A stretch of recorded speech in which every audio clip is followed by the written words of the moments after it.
سورہ واقعہ کی فضیلت۔ عبداللہ ابن مسعود رضی اللہ تعالیٰ عنہ جس بیماری میں فوت ہوئے، اس دوران میں خلیفہ سوم عثمان رضی اللہ تعالیٰ عنہ ان کی بیمار پرسی کے لیے آئے۔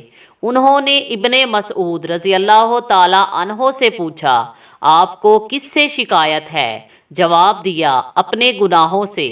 پھر پوچھا، کس چیز سے شکایت ہے؟ کہا، اپنے پالنے والے کی رحمت سے۔ پھر کہا کہ آپ کے لیے طبیب بلاؤں؟ تو جواب دیا کہ طبیب ہی نے بیمار کیا ہے۔ مزید کہا کہ آپ کو مال دیے جانے کا حکم صادر کروں؟ جواب دیا کہ جب میں محتاج تھا تو نے نہیں دیا، اور اب مجھے اس کی حاجت نہیں تو دیتے ہو۔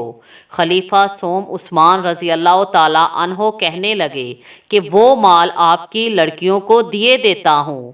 ابن مسعود رضی اللہ تعالیٰ عنہ کہنے لگے کہ میں نے ان کو سورہ واقعہ تعلیم کر دی ہے، پس وہ تمہارے مال کی محتاج نہ رہے گی۔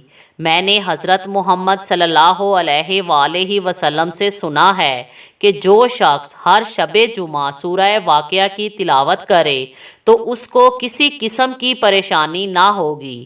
حضرت امام جعفر صادق علیہ السلام سے منقول ہے کہ جو شخص ہر رات سونے سے پہلے سورہ واقعہ پڑھے گا تو وہ اللہ پاک کے حضور اس طرح آئے گا کہ اس کا چہرہ منور ہوگا۔